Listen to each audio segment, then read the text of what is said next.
মায়ের প্রতিমাকে জেসিবির মাধ্যমে কিন্তু গাড়িতে তোলা হচ্ছে, এতটাই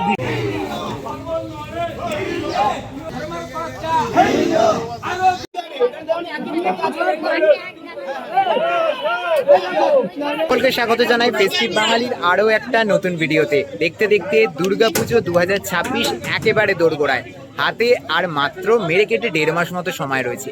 এই মুহূর্তে আমরা রয়েছি হাওড়ায় শিল্পী মলয় শুভময় দাস স্টুডিওর একেবারে বাইরে। এই মুহূর্তে আমার পেছনে যে প্রতিমাটি রয়েছে এটি রওনা দিচ্ছে রাঁচির উদ্দেশ্যে, হাওড়া থেকে রাঁচির উদ্দেশ্যে। হ্যাঁ, ঠিকই শুনেছেন, রাঁচির উদ্দেশ্যে যাচ্ছে এই প্রতিমা। কিভাবে এই প্রতিমা স্টুডিও থেকে বেরোলো এবং মণ্ডপের উদ্দেশ্যে কিভাবে রওনা দিচ্ছে এবং পুরো প্রতিমার দর্শন করাবো আজকের এই ভিডিওর মাধ্যমে, চলো দেখে নাও। এই মুহূর্তে আমরা রয়েছি হাওড়াতে শিল্পী মলয় শুভময় স্টুডিওতে, আর এই মুহূর্তে মলয় শুভময় দাস স্টুডিও থেকে মাতৃ প্রতিমা রওনা দিচ্ছে একেবারে রাঁচির উদ্দেশ্যে। আর এই সুবিশাল প্রতিমা এবং এত সুন্দর প্রতিমা, যেটা দেখে সত্যি তোমরা মনোমুগ্ধকর একটা প্রতিমা, যেটা দেখে সত্যি তোমরা অভিভূত হয়ে যাবে প্রত্যেকে। এই প্রতিমা এই মুহূর্তে এই স্টুডিও থেকে রওনা দিচ্ছে এবং আকাশ বাতাস সব কিছুই কিন্তু জানান দিচ্ছে পুজো আসতে আর বেশি দিন বাকি নেই। আর তারই প্রাককালে মায়ের রওনা। এই মুহূর্তে মায়ের যে প্রতিমা, সেই প্রতিমাকে যে বের করে আনার যে প্রক্রিয়া তা ইতিমধ্যেই শুরু হয়েছে। আর এখানে বাঁশের যে কঞ্চিগুলো এগুলো ফিট করা আছে, এরপরে কিন্তু মায়ের প্রতিমাকে টেনে স্টুডিওর ভেতর থেকে বের করে আনা হবে ধীরে ধীরে। বিশাল বড় প্রতিমা, এত ভারী এবং এত বড় প্রতিমা আনতে একটু সময় লাগছে, একটু কষ্ট সাধ্য করেই মাকে বের করে আনতে হবে স্টুডিও থেকে। আর মা পাড়ি দেবেন শুধু রাঁচির উদ্দেশ্যে। এই হাওড়া থেকে মায়ের প্রতিমা রওনা দিচ্ছে রাঁচির উদ্দেশ্যে।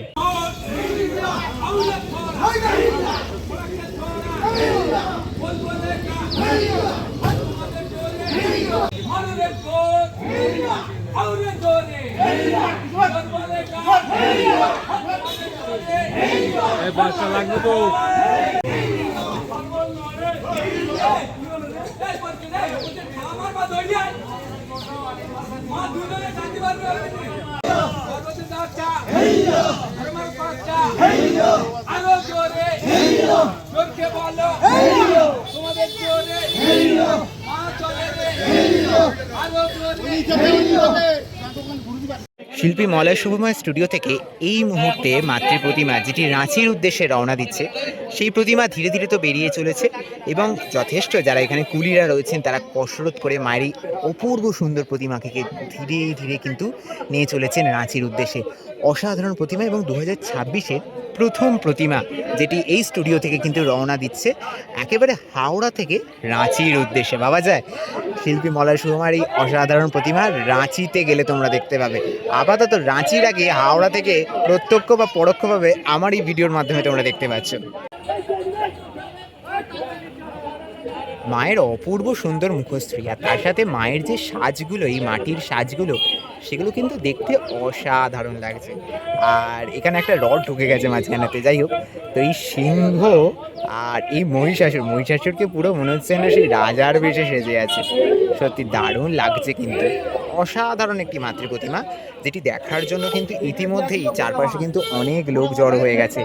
তারাও কিন্তু মায়ের দর্শন করতে এসেছেন আজকে এই রবিবারে বিকালে।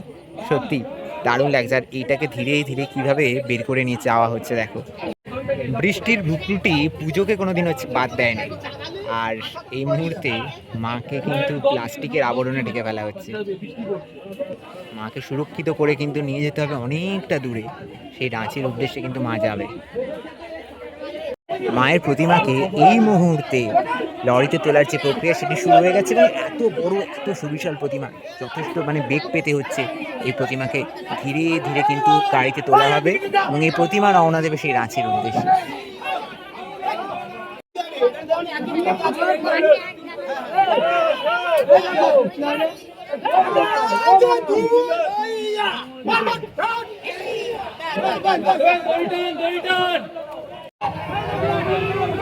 এই মুহূর্তে মায়ের প্রতিমাকে জেসিবির মাধ্যমে কিন্তু গাড়িতে তোলা হচ্ছে, এতটাই বিশাল প্রতিমা। এই প্রতিমাকে তুলতে যথেষ্ট বেগ পেতে হচ্ছে যারা এখানে তুলছে। অসাধারণ অসাধারণ।